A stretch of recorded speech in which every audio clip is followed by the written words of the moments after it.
안녕하세요. 이번 영상은 코오롱 생명과학 투자자라면 반드시 알아야 할 핵심 이슈를 다루겠습니다. 바로 인보사 품목 허가 취소에 대한 행정소송, 그리고 지금 대법원에서 진행 중인 이 싸움이 왜 코오롱 생명과학의 승소로 끝날 가능성이 높은지입니다. 먼저 사건의 배경부터 짚겠습니다. 인보사 K주는 코오롱 생명과학이 개발한 골관절염 유전자 치료제입니다. 2017년 국내 최초의 유전자 치료제로 식약처 품목 허가를 받으며 엄청난 주목을 받았습니다.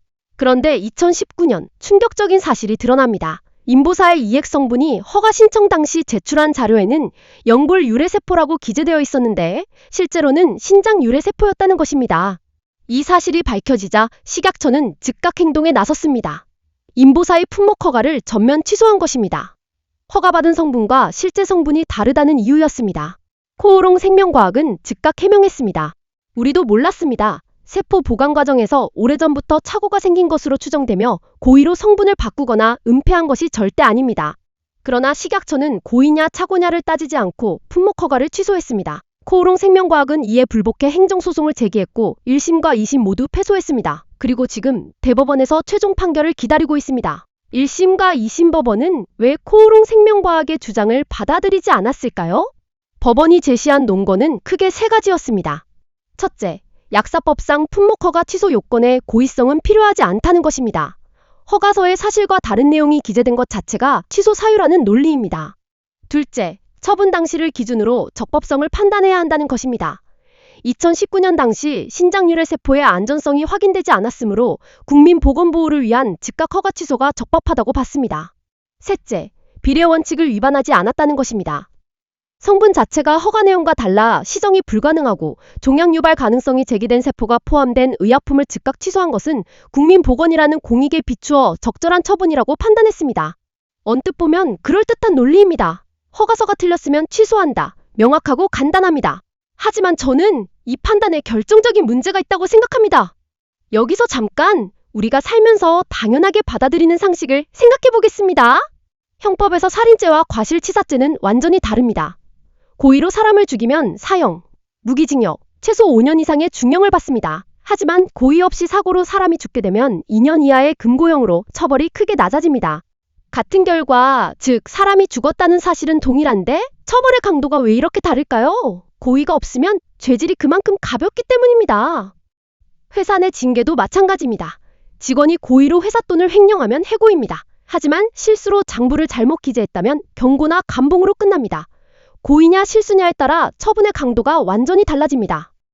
이것이 바로 비례 원칙입니다. 잘못의 정도에 비례해서 처벌이 이루어져야 한다는 법의 가장 기본적인 원칙입니다. 행정기본법 제10조에도 명시된 헌법적 원칙입니다. 그렇다면 의문이 생깁니다. 코오롱 생명과학은 고의로 성분을 조작한 것이 아닙니다. 수십 년 전 세포 보관 과정에서 착오가 생긴 것으로 회사 스스로도 몰랐던 일입니다. 그런데 식약처는 이 착오에 대해 의약품 행정에서 가장 강력한 처분인 즉각 품목 허가 취소를 내렸습니다. 고의적인 성분 조작과 착오로 인한 오기재가 동일한 처분을 받은 것입니다. 이것이 과연 비례 원칙에 맞는 처분일까요? 저는 세 가지 근거를 들어 비례 원칙이 반드시 적용되어야 한다고 주장합니다. 1심과 2심은 처분 당시 기준을 이유로 비례 원칙 위반 주장을 기각했습니다. 2019년 처분 당시에는 신장 유래세포의 안전성이 확인되지 않았으므로 즉각 취소는 적법하다는 논리였습니다. 그런데 여기서 중요한 사실이 있습니다. 행정소송에서 처분 당시를 기준으로 판단한다는 원칙은 법률에 명문화된 규정이 아닙니다. 판례와 학설로 형성된 원칙입니다. 그리고 그 판례 자체가 중요한 한계를 명시하고 있습니다. 대법원 1993년 판결 92누만 9033호는 이렇게 말합니다.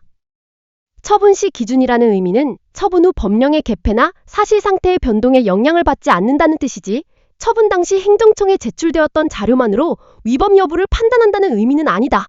즉 처분 당시 이미 존재했지만 행정청이 몰랐던 사실은 사실심 변론 종결 시까지 제출된 모든 자료를 통해 반영될 수 있다는 것입니다. 이게 무슨 의미일까요? 코오롱의 행위가 착오였다는 사실은 2019년 처분 당시에도 이미 존재하고 있었습니다. 다만 당시에는 그것이 확인되지 않았을 뿐입니다. 이후 사법 절차를 통해 그 사실이 확인됐다면 대법원이 비례 원칙 판단에서 이를 반영할 수 있습니다.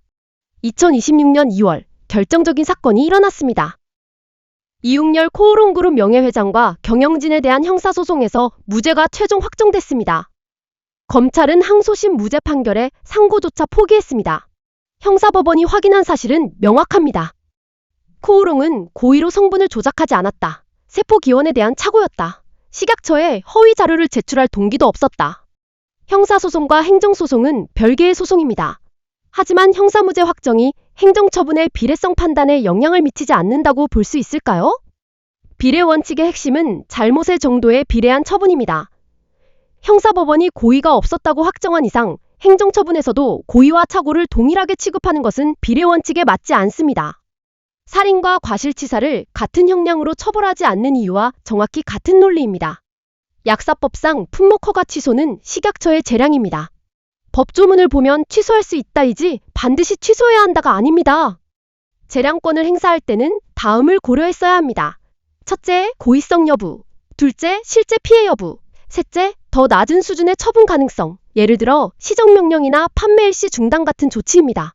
그런데 식약처는 이 모든 것을 검토하지 않고 즉각 가장 강력한 처분인 허가 취소를 선택했습니다.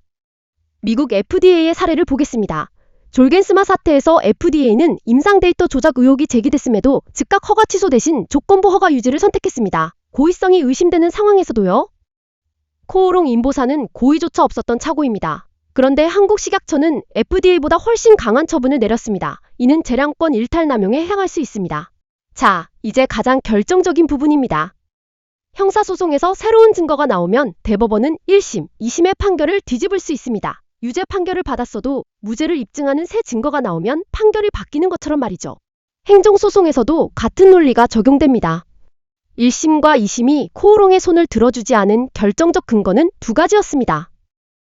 2019년 당시 신장 유래세포의 안전성이 확인되지 않았다는 것과 국민보건에 위해를 줄 우려가 있다는 것이었습니다.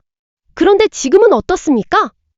2019년부터 2025년까지 6년간 인보사를 투약받은 환자 3,700명을 추적 조사한 결과 종양 발생과 인보사 투약 사이의 직접적 인과관계는 단 한 건도 확인되지 않았습니다. 더 중요한 건 미국 FDA입니다. FDA는 2020년 인보사의 안전성에 문제가 없다고 판단해 임상 재개를 승인했고 현재 미국에서 TGC라는 이름으로 임상 3상이 진행 중입니다.